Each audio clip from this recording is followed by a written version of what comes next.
The Galactic Council Chamber was supposed to be a place of peace.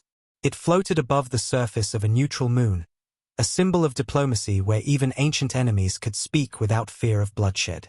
But on that day, the silence of the chamber was broken by a scream. The Terran ambassador, a quiet man known for his calm voice and sharp mind, collapsed to the floor with a knife buried deep in his chest. The blade was alien. The blood was human. For one moment, the entire hall froze. Dozens of alien delegates stared in shock at the Terran flag on the wall. The ambassador gasped once, then went still. His aides rushed forward, but it was already too late. A single drop of blood fell to the polished floor, spreading like a dark stain. The killer stood in plain sight, holding the knife proudly. He belonged to one of the most powerful factions in the council, a species that had always believed they were untouchable. His face twisted into a grin as security bots surrounded him, not to arrest him, but to protect him. The human security officers shouted for justice, demanding the attacker be handed over, but the alien speaker raised one clawed hand and said coldly, "This is a council chamber. No one touches him. This matter will be reviewed." The laughter began softly, like a whisper at the back of the hall, and then grew louder. Alien delegates smirked, amused by the humans' anger. To them, it was all just a game. One human diplomat dead meant nothing. They had killed diplomats before, crushed planets before, and no one had ever dared to fight back. Above the chamber, the news spread through the stars like fire through dry grass. Every network, every communication channel carried the same headline: Terran ambassador assassinated at Council Summit. Entire worlds watched the grainy footage of his final moments. Some pitied humanity. Most expected nothing. The galaxy had learned to see humans as loud talkers but quiet actors.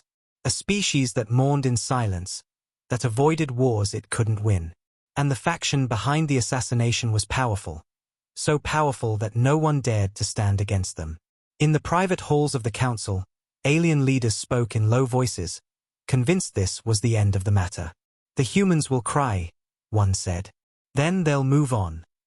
They'll hold a ceremony," another added with a mocking grin. "They always do. A little speech, a few tears, and then nothing."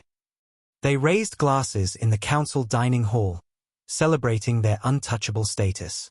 They did not fear the humans. They never had. But far away, on a small blue planet, the mood was different. The moment the recording reached Earth, the world fell silent, not the silence of defeat, but of something far more dangerous. Across cities, giant screens showed the ambassador's final breath. Crowds stood frozen in public squares, watching in disbelief. Some clenched their fists. Some whispered prayers. Others simply lowered their heads in quiet rage. This was not the first time humanity had lost someone. But this time, the killer was not a shadow in the dark.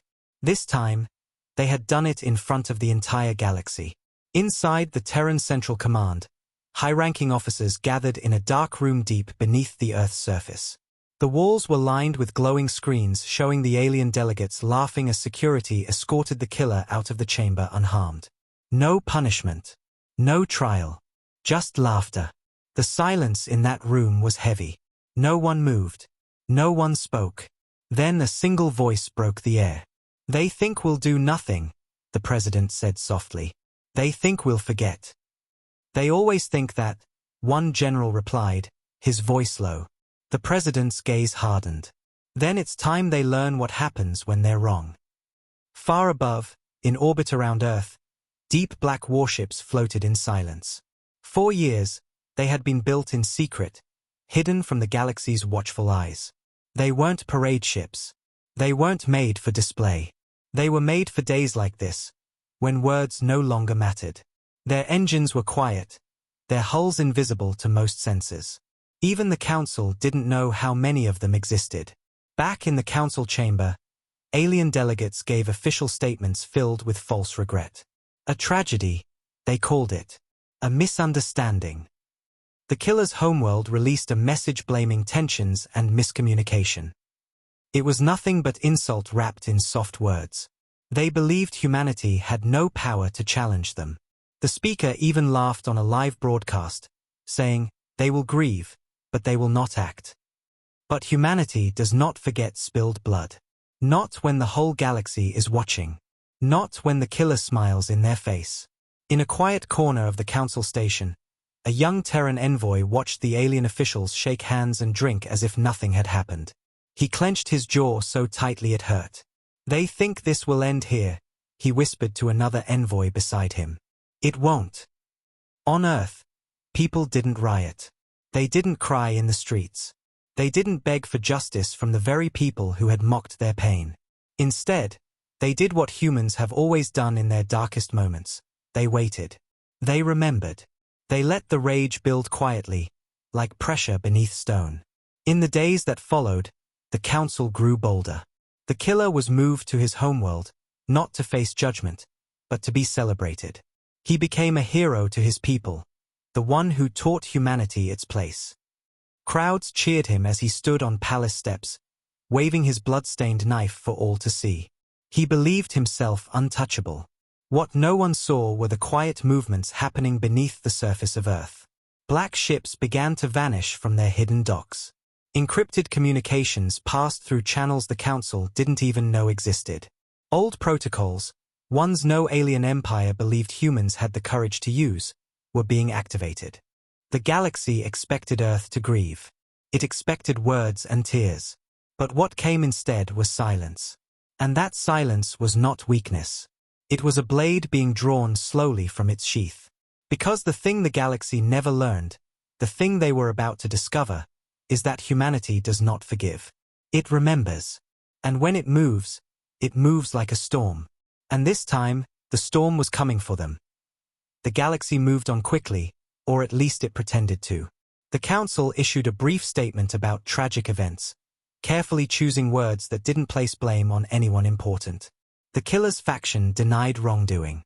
Reporters across alien networks treated the murder like a political inconvenience, not an act of war. To them, the death of one Terran diplomat was a story to be buried beneath the next news cycle. But on Earth, the silence only grew heavier. It was not the silence of fear. It was the silence of rage, quiet and cold, waiting to burn. The president of the Terran Union stood in the war room deep below the surface, her face lit by the blue glow of a dozen holographic screens. Around her, generals and intelligence directors sat in silence, watching as images of the assassin's smiling face filled the displays. On one screen, the killer stood on his homeworld's palace steps, raising the same blade that had ended the ambassador's life. Crowds of aliens cheered him as if he were a hero. On another screen, the council speaker delivered an official message with a faint smirk on his face, saying, "We will conduct an internal review. There will be no escalation." The president's voice was calm, but every word carried weight. "They killed one of ours, on neutral ground. And they laugh." One of the generals clenched his fist. "They think they can spill human blood without consequence." "They've done it before," another officer replied bitterly. "But this time, they did it in front of the galaxy. In the council chamber. They think we'll let it go." The president turned her gaze to the center of the room where a glowing star map of the galaxy slowly rotated. Dozens of red markers pulsed on it. Key planets, trade routes, military outposts belonging to the faction that had protected the killer. Each pulse was steady, almost like a heartbeat. "They believe we are weak," she said softly. "They think we will cry and beg for justice while they drink and celebrate. But they have no idea what is coming." Across the world, ordinary people gathered in silence in city squares, watching the council broadcasts. No protests. No chaos. Just quiet, steady stares. The footage of the ambassador's death played again and again. Every time the blade entered his chest, the crowd's fists clenched tighter. Humanity had suffered many things across its history, but it had always shared one unshakable truth. Spilling their blood came with a cost. In hidden hangars beneath the oceans, engineers worked through the night. Black warships that had once rested in the shadows were powered up, their engines coming alive with a low hum that vibrated through steel walls. These weren't ships meant to parade through the galaxy. They had no flags, no bright colors. Their hulls drank in the light. These were weapons that were never meant to be seen until the moment they struck. In orbit, hidden satellite networks long thought to be inactive suddenly flickered back to life. Encrypted signals bounced between stations buried in asteroid belts and lunar craters. Orders moved through the darkness, invisible to any alien surveillance. Humanity's intelligence networks, quiet, patient, and old, had been preparing for a day like this for decades. At the same time, in the shadowed halls of Earth's Intelligence Directorate, the black files were opened for the first time in years. These weren't diplomatic responses or council complaints. These were the plans written for when someone decided to cross the one line no one should cross. Teams of operatives, trained to disappear like smoke, were awakened and sent out quietly, without fanfare. They didn't wear uniforms. They didn't speak in public. They simply vanished into the dark corners of alien space. Meanwhile, on alien worlds, life went on as if nothing had happened. The Killers faction held feasts. Their leaders raised toasts to victory over Terran arrogance. The council chamber continued its meetings with smug indifference. They believed humanity had no teeth, no power. They forgot that silence doesn't mean surrender. In a small Terran intelligence post orbiting Titan, an officer looked up from his console. "We have confirmation," he said. "Target maps are complete. Every supply chain, every listening post, every shipyard they own." His superior nodded slowly. "Good. We won't rush. We'll make it surgical." Back on Earth, the president walked through the silent halls of the Defense Command bunker. She passed by walls lined with old war banners, reminders of humanity's long, bloody history. Wars against itself. Wars for survival. Wars where surrender had never been an option. This, she knew, was no different. Humanity did not look for war. But if war came to them, they became something the galaxy had always underestimated. In the council chamber, the speaker continued to mock. "They will bark," he said to his advisors. "But they will not bite. They never bite." But even as he spoke, Terran ghost ships were already slipping out of orbit, silent and cloaked, heading toward the very worlds he ruled. Alien analysts noticed the silence too. "They are quiet," one aide said nervously to her superior. "Too quiet. No protests. No formal complaints. No movement on diplomatic channels. Nothing." The aide's superior smirked. "Good. That means they've accepted it." But silence from Earth was never acceptance. It was the sound of a storm gathering just beyond the horizon. In the far reaches of Terran space, a hidden base came online. A long unused orbital rail gun turned its barrel slowly toward the stars, tracking invisible coordinates. Automated systems aligned. Old codes were verified. Every movement was deliberate. Slow, cold, controlled. The galaxy had expected a loud, desperate reaction from humanity, a furious but weak attempt at vengeance. Instead, they got nothing. No sound, no threats, no declarations. And that, more than anything, terrified those who understood what humans truly were. Deep beneath the surface of Earth, the president stood before the War Council one last time. "They spilled our blood in front of everyone," she said quietly. "They laughed. They think they are safe behind their fleets and their titles. But they have made a mistake they will never forget. When humanity moves, we don't shout." She raised her head, and the room seemed to tighten around her. "We strike." In that moment, the war had not yet begun. But every piece was already moving. Fleets were already in the void. Intelligence agents were already behind enemy lines. Humanity's rage wasn't loud. It was a blade hidden in the dark, waiting to cut. The galaxy still thought this was over. But it was only the beginning. And soon, they would learn what it meant to spill human blood. The galaxy was still laughing.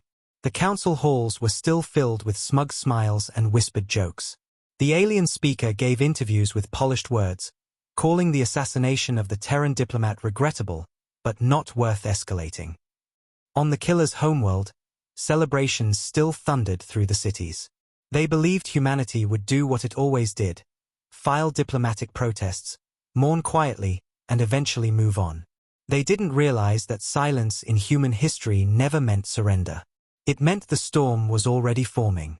Deep in the black of space, far from the bright trade routes of the Council, a different kind of movement began. Terran ghost ships slipped out of hidden docks orbiting dead moons and black asteroids. They made no noise, no broadcast, no flare. They weren't built to intimidate. They were built to erase. Coated in advanced stealth plating, invisible to most senses, they disappeared into the void like ink in water. By the time the Council noticed something was missing, it would already be too late. In a dark chamber beneath the Terran Intelligence Command in Geneva, a long steel table stretched through the room. At the head of it, the President stood with her hands folded behind her back. Around her were the heads of Fleet Command, Intelligence, and Shadow Operations. The star map floating above the table was alive with red points. Every shipyard, every supply line, every defense satellite belonging to the faction that had protected the assassin. Red lines traced their trade arteries like veins. They looked strong. They looked untouchable.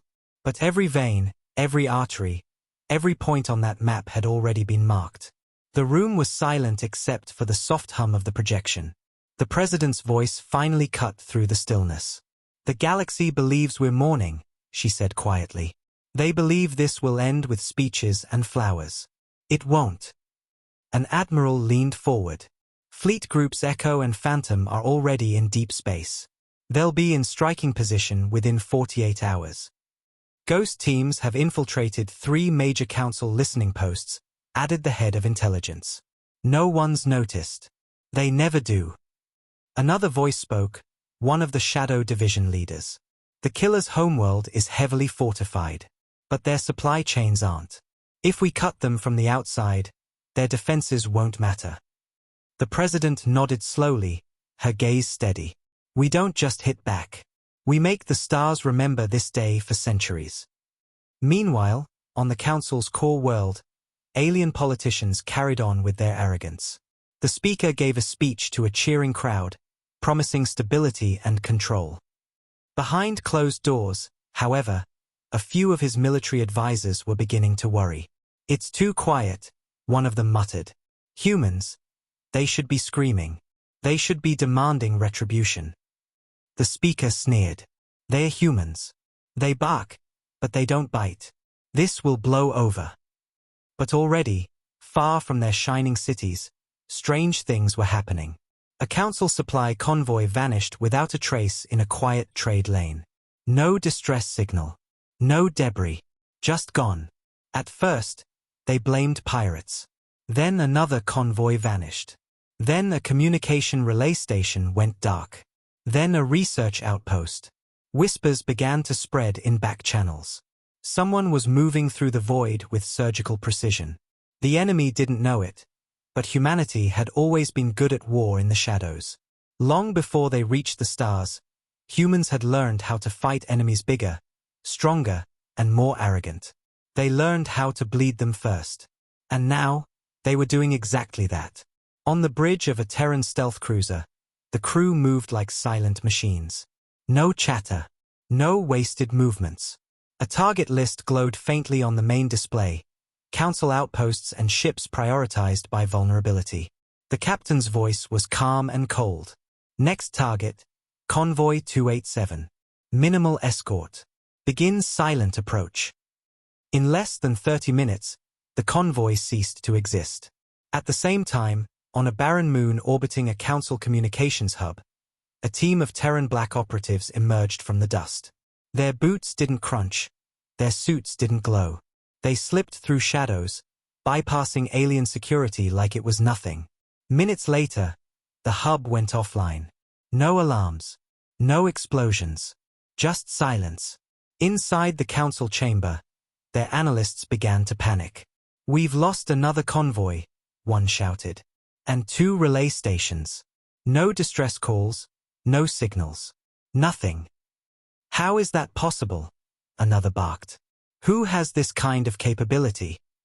The speaker slammed his fist on the table. "You're fools. It's pirates. Or malfunctions. Humans don't have the strength for this." But in the darkest corners of the galaxy, every system they relied on was slowly vanishing under Terran hands. Humanity wasn't coming in a wave of noise. They were pulling threads. And soon, the whole empire would unravel. Back on Earth, the president watched the live feed of operations unfolding in real time. Phase 1 is complete, the head of intelligence reported. They've lost 1/3 of their external network. They don't even realize it's us. Good, the president said softly. When they finally look up, I want them to feel alone. Alien merchants began to whisper. Military officers grew uneasy. A few minor leaders sent secret messages to the council. Something is happening, they said. Something is hunting us. But the arrogant leadership refused to listen. The galaxy had mocked humanity for years. They thought humans didn't have claws. They were wrong. In orbit above a dying star, the Terran dreadnought Nemesis drifted like a shadow. Its guns were silent, but its presence was a promise. It waited with the rest of the fleet, silent, patient, ready. The storm was not yet unleashed. But the noose was tightening, and the enemy still didn't know it was around their neck. The Council, for all its power, had never faced an enemy like this. They were used to shouting wars, burning worlds, and crushing weak opponents who begged for mercy. Humanity wasn't begging. Humanity was moving in the dark. Every outpost that vanished, every convoy that fell, every sensor that flickered off was a quiet whisper of what was coming next. The alien speaker slept peacefully that night, confident in his power. The galaxy didn't realize it yet, but the storm had already begun. And when humanity finally roared, it would be too late to run. The silence finally shattered. It began with a single message, broadcast on every major frequency across the galaxy. A calm human voice, steady, controlled, without a hint of fear, echoed through the void. You spilled our blood. Now we spill yours. There were no threats, no long speeches, no demands for justice. Just one simple sentence. The transmission lasted exactly 8 seconds.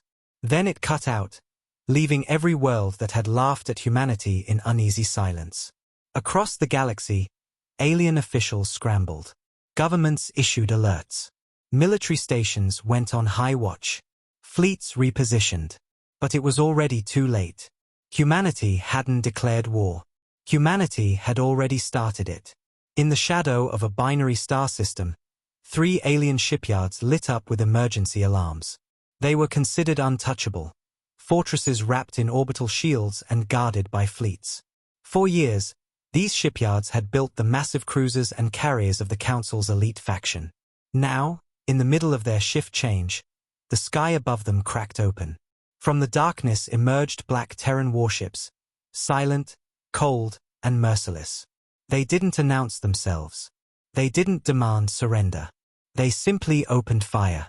The first blast came from the dreadnought Nemesis. A single blue-white beam cut across the void and split the largest shipyard station clean in half. One moment, thousands of workers floated in silence. The next, they were caught in a storm of fire and debris. Defense cannons turned toward the unknown attackers, but before they could lock on, Terran stealth cruisers swarmed in, unleashing precision strikes. Every defensive satellite went dark within seconds. Inside the control room of the shipyard, alien officers screamed orders. Identify the attackers. Get those shields up. But their scanners showed nothing. Terran stealth technology didn't broadcast signatures. To the alien systems, it was like fighting shadows. Their shields never came online. Their command center was gone before they even understood who was killing them. The news spread fast. Emergency signals burst across Council space, overlapping in panic. Unknown fleet attacking. Multiple shipyards down. We're blind. The galaxy had expected noise, humans begging or shouting. What they got instead was precision. Cold, surgical destruction. Meanwhile, in a hidden Terran command bunker under the icy crust of Europa, the president stood before a massive star map glowing with red and blue dots. One by one, the red dots representing enemy facilities began to blink out. Her eyes remained steady. Around her, military officers called out status reports in clipped tones. Shipyard Alpha neutralized. Convoy hub destroyed. Sector 12 Defense Network offline. No retaliation detected. They're still confused. The president nodded. Good. Let them be confused. On the other side of the galaxy, panic spread through alien leadership. In the council's grand chamber, the speaker shouted over his generals. How can this happen? Who is attacking us? It's the humans, one general stammered. They're fleets. Impossible, the speaker barked. They don't have fleets capable of this scale. But they did. Humanity had built its weapons in silence. For decades, the galaxy had underestimated them, seeing only what they were allowed to see. The quiet merchant fleets, the polite diplomats, the small defense stations. They never saw the black ships buried under oceans. They never saw the hidden orbital yards carved into asteroids. They never saw the network of ghost fleets that had been built for the moment someone went too far. And someone had. Terran fleets struck like predators, coordinated with terrifying precision. On the killer's homeworld, orbital defenses that had stood for centuries lit up in a blaze of red as thousands of drones rained down like a black storm. Their guns moved to fire, but their targeting systems failed. They were already compromised. Terran cyber warfare had infected their networks days ago. By the time they realized it, their guns were turning against their own ships. The fleet that was supposed to defend the homeworld tried to scramble. But hyperspace routes were blocked by Terran gravity wells. Their fastest ships, designed to outrun anything, were caught like flies in a web. Then came the dreadnoughts. Massive, black ships that moved through space like the embodiment of vengeance. Their cannons opened fire, and the sky turned white. On the surface, alien leaders ran through panic-filled corridors. Broadcasts filled every channel. Screams, orders, confusion. One message kept repeating through their networks. Who is doing this? Who is doing this? And then, at the height of the chaos, humanity answered again. Another broadcast went out. Just one line, you thought we would cry. Instead, we came. The galaxy trembled. In Council intelligence bunkers, analysts were losing their minds. We're tracking hundreds of Terran ships, one reported. No, thousands. Where did they get this power? They've been hiding it, another whispered. All these years. They were hiding it right under our noses. The speaker slammed a fist on the table. Mobilize the Grand Fleet, he roared. We'll crush them. But it wasn't that simple. The Grand Fleet that was supposed to be their ultimate weapon was scattered across the galaxy, guarding their trade routes and colonies. Humanity had struck too fast. Their communication lines were cut. Their command networks were down. By the time their fleets regrouped, humanity had already burned half their infrastructure. On Earth, the streets were quiet, but the air was electric. People watched the live feeds of Terran fleets cutting through enemy lines. They didn't cheer. They didn't sing. They simply watched in silence, their hearts burning with something older than words. This was not revenge built on rage alone. This was justice. Meanwhile, on the alien homeworld that had once mocked humanity, the sky glowed with the burning remains of their own ships. Panic tore through their capital. The killer who had stabbed the Terran ambassador was hiding in a fortified palace surrounded by soldiers. He had once stood proudly on those steps, waving his blood-stained knife to cheering crowds. Now the sound outside was not cheers. It was the rumble of Terran ships cutting through their last line of defense. Inside the palace, he screamed at his guards. They are humans. They are supposed to be weak. But no one answered. Half his guards had already fled. The others stared at the sky with wide eyes. They had thought they were untouchable. Terran shock troops landed without warning. No mercy. No hesitation. A black flag with a single silver star, the old Terran war emblem, unfurled in the alien capital. In orbit, the last enemy carrier tried to break free. It didn't make it. The Nemesis turned its main cannon on it and fired once. The ship split apart like glass, its burning pieces raining down into the atmosphere. Across the galaxy, Council worlds received the same message from Earth's fleet: justice is coming. Some worlds shut down their ports in fear. Others prepared to surrender without being asked. The alien speaker stared at the holograms of burning shipyards and crumbling fleets. For the first time in years, his voice shook. What have we unleashed? The galaxy had expected humans to grieve. But they had forgotten that humanity had always been a species of fire. And now, that fire had been set loose among the stars. The Council thought they had time to prepare. They were wrong. The storm had arrived, and it carried the flag of Earth. The alien fleets were supposed to be invincible. For centuries, the Council's war armada had been a symbol of fear across the stars, a wall of steel and fire that no world dared to challenge. But now, that wall was burning. The once bright formations of the Council's ships had turned into scattered fragments, shattered formations, and broken chains of command. Their admirals screamed into dead comm channels. Their fleets tried to regroup but found nothing but silence and the black hulls of Terran dreadnoughts waiting for them in the dark. The first of their grand fleets tried to make a stand in Sector 9. It was a force of nearly 300 capital ships, hundreds of escort cruisers, and thousands of fighters, an entire armada forged to dominate the void. But when they dropped out of hyperspace, they didn't find a vulnerable human defense. They found the Nemesis and the Phantom fleet waiting like wolves around a wounded beast. Before the Council ships could even form their battle lines, Terran gravity wells snapped shut, trapping them in place like prey in a hunter's cage. Lock them down, Admiral Reyes ordered calmly from the bridge of the Nemesis. His eyes never left the tactical screen. Gravity field stable. Escape routes closed, a bridge officer confirmed. The alien flagship's admiral began broadcasting demands, his voice filled with rage and arrogance. Human fleet, this is Council Admiral Vrix. You are ordered to power down your weapons and surrender. If you... But before he could finish his sentence, a blinding blue lance of energy tore through his flagship. The ship didn't even have time to fire its main guns.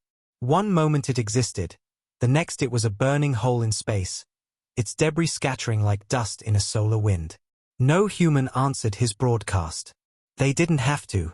The alien fleet broke like dry wood under a hammer. Human dreadnoughts moved in silence, firing with precision and cold efficiency. Kinetic slugs ripped through armored hulls, carving entire cruisers apart. Drone swarms filled the space between the fleets, cutting through fighters like locusts. Every alien counterattack fell apart in minutes. Their tactics relied on arrogance and overwhelming numbers. But humanity hadn't given them time to use either. Back in the Council chamber, chaos erupted. Commanders and politicians screamed over each other as live feeds showed their grand fleet being annihilated. They're cutting through us like paper, one general shouted. How are they doing this? How did they build this kind of power? They were supposed to be weak, a councillor screamed back, slamming his fist on the table. But the truth was simple. Humanity had been patient. While the Council showed off its power, humanity built its own in silence, hidden beneath oceans, buried in asteroids, masked by shadows. And now, every secret weapon was unleashed. The second alien fleet tried to flank Earth by approaching through the Arius corridor, a narrow stretch of space lined with old mining stations. But the Terrans had already fortified it. The moment the alien fleet entered, the corridor's walls came alive with railgun fire. It was a trap, an elegant, brutal trap. Entire carriers were shredded within seconds. When the alien fleet tried to retreat, Terran stealth ships cut off their escape, hammering them from behind.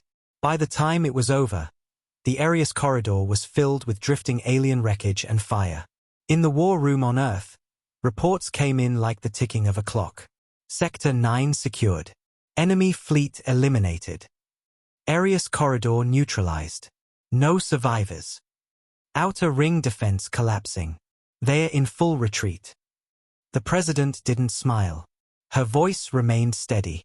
Push them to the edge of their borders. Make sure they understand. This is not revenge. This is a lesson. Meanwhile, on the alien homeworld where the assassin had been glorified, panic reached its breaking point. The city that had once thrown parades for him now echoed with air raid sirens and the thunder of Terran bombardments. Orbital defenses were already gone, reduced to floating rubble. Terran ground forces landed with the precision of a blade slicing through silk. Armored transports rolled through empty streets as frightened soldiers fled. The arrogance that had once filled that world had been replaced with dread. Inside a fortified bunker beneath the capital, the assassin who had killed the Terran diplomat paced like a trapped animal. The same hands that had proudly held the blood-stained blade were now trembling. Every tremor of the ground above made his heart hammer harder. "Where are our fleets?" he demanded, shouting at the officers around him. "Where are they?" "They're not coming," one soldier whispered. The bunker shook violently as a Terran strike hit just meters above. Emergency lights flickered red. A distant voice over the radio screamed, then went silent. Outside, Terran special forces advanced through the ruined city. They moved with deadly precision, no wasted steps, no unnecessary words. They weren't there to conquer. They were there to finish what had been started. Back in council space, panic spread like a virus. Systems once loyal to the ruling faction began shutting their gates. Neutral worlds turned off their comms entirely, not wanting to be caught in humanity's storm. The council begged its allies for support, but most of them stayed silent. They had seen what happened to those who stood in the way of Earth. Terran fleets, once underestimated, now blazed through the stars like a dark tide. One by one, council strongholds fell. One by one, their proud fleets burned. Alien admirals who once mocked humanity now stared in disbelief at their failing systems. Their collapsing formations, their dying crews. They had thought they were gods. Humanity had reminded them they could bleed.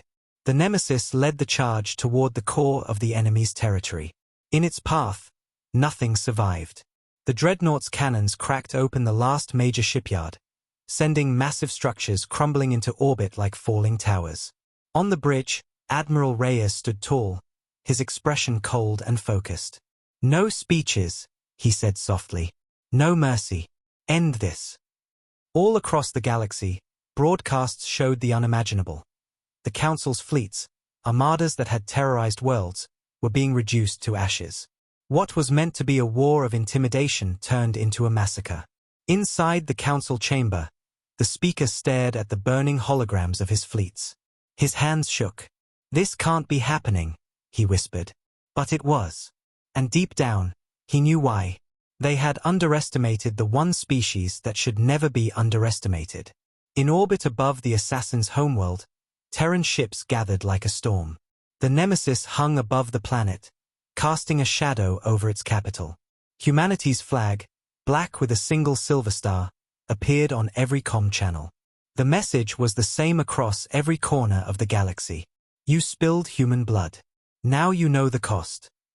The Council's power, once unshakable, was in ruins. Their fleets were gone. Their worlds were burning. Their people whispered in terror. And the killer they had celebrated cowered in a bunker beneath the ruins of his city. The galaxy had thought humans were weak. Now they understood. Humanity wasn't a whisper in the dark. It was the storm. The war was over. But the silence that followed was nothing like the one that had existed before. This was not the silence of arrogance, or the silence of ignorance. It was the silence of fear, cold, absolute, echoing across the stars like the aftermath of a thunderclap that had torn through everything. The Council's mighty fleets were gone. Their great stations reduced to twisted metal. Their proud worlds, once glowing with power, now stared at the black Terran dreadnoughts in orbit with the quiet realization that they were no longer untouchable. In the ruins of the Council's capital, ash drifted like snow. Entire plazas that had once been filled with banners and parades now lay shattered under the weight of their own arrogance. Streets were silent, except for the sound of boots. Terran soldiers moving with cold precision, not as conquerors, but as executioners delivering the final message. Above the broken city, the Nemesis hovered like a black shadow, its guns silent now, its mission already done. It didn't need to fire anymore. Everyone in the galaxy had seen what it could do. In the heart of the capital, the bunker that had once been a fortress of confidence was now a cage. The assassin who had started it all, the man who had driven that blade into the heart of a Terran diplomat, sat on the floor, shaking. The walls around him were cracked. His guards had fled. His people had abandoned him. All that remained was the low rumble of Terran forces closing in. He had once stood before cheering crowds, raising that blade with a proud grin. Now he couldn't even meet his own reflection. His voice broke into a whisper as the sound of Terran boots grew louder above. They can't do this, they're just humans. But deep down, even he no longer believed those words. Above the planet, every major communication hub in the galaxy was tuned into a single broadcast. For the first time in galactic history, every empire, every faction, every world was watching the same screen. On it, the seal of Earth appeared. A simple black field. A single silver star. No anthem. No long speech. Just a steady image and the sound of a voice. The President of Earth appeared on the screen. Calm, controlled, eyes like iron. Her voice was quiet, but it carried through every system like a blade sliding against stone. You thought our silence was weakness, she said. You believed that killing one of ours would bring you no consequence. You laughed. You celebrated. And you believed that humanity would do nothing. You were wrong. The feed cut to the wreckage of the Council fleets drifting in orbit, then to the burning shipyards, then to the silent capital where Terran banners now hung where once there had been flags of power. We did not ask for war, she continued. But you brought blood to our door. And when you spill human blood, we do not cry. We do not beg. We do not kneel. We answer. Across distant star systems, aliens watching the broadcast sat in silence. There was no more mockery, no more smug grins. Just the quiet, hollow realization that an empire they thought unbreakable had been brought to its knees not by some ancient power, not by a godlike species, but by humanity, the same species they had always considered too small, too emotional, too fragile. Let this be the last time anyone forgets, the President said, her voice sharp as glass. The stars will remember what happens when you spill human blood. The broadcast ended with the Terran emblem still glowing against the black. There were no threats, no demands, just silence. The galaxy filled in the rest on its own. In the council chamber, what was left of the speaker and his advisors stared at the flickering holograms. There was no more shouting now. No more commands. No more arrogance. Just a room full of broken leaders who had realized too late that they had provoked something they could not control. One of them whispered hoarsely, "They didn't destroy us, they dismantled us." Another lowered his head and muttered, "They didn't have to scream. They just moved." On Earth, there were no parades, no celebrations. Humanity did not cheer for war, but the streets were filled with people standing together in silence, looking up at the night sky. Many of them had lost someone in the early days of the conflict. But now, they stood knowing the galaxy would never look at their world the same way again. Humanity had spoken once, and the stars had listened. Inside the command room beneath the surface of the planet, the President stood alone, watching the map of the galaxy glow with blue Terran signatures. It wasn't pride she felt. It was something colder, heavier. This war had not been for conquest. It had been for a message, a single, terrible truth carved into the heart of the galaxy. Meanwhile, on distant worlds, whispers began to spread like a slow wind through the dark. Empires that had once feared the Council began to rise again, emboldened by what they had seen. Rebellions long crushed began to stir. Entire star systems realized that the universe had a new force to fear, not because it demanded obedience, but because it did not forgive. Humanity had no need to rule the stars. It only needed the galaxy to understand its promise. Hurt one of ours, and the cost will echo through generations. On the assassin's homeworld, Terran forces dragged him out of the bunker, his once proud robes torn and covered in dust. His hands shook as he was forced to face the ruins of his city. The capital he once thought eternal was now under Terran control. Soldiers stood silent, forming a wall of steel. A Terran officer stepped forward and whispered something to him. No one else heard the words. But the color drained from his face as the realization struck him. This was not about him anymore. His act had become the spark that set fire to the stars. The galaxy watched his image being taken away, and none spoke in his defense. The council that had protected him no longer had the power to do so. Allies that once cheered him now remained silent. For the first time, the powerful faction that had started the war understood what it meant to be small. High above the planet, the Nemesis turned slowly, its black hull catching the light of a dying sun. It was not moving to attack anymore. It didn't need to. Its very presence was enough. The fleets that once feared nothing now feared the silence that followed humanity's wrath. In the weeks that followed, council members surrendered their territories. Treaties were signed in silence. Entire empires rewrote their strategies, whispering the same thing: do not cross Earth. The storm had passed, but its shadow remained. The stars would never forget this war. They would remember the fire that came without warning, the fleets that fell without mercy, and the single, cold message that echoed through the void. They spilled human blood. And humanity made the stars remember.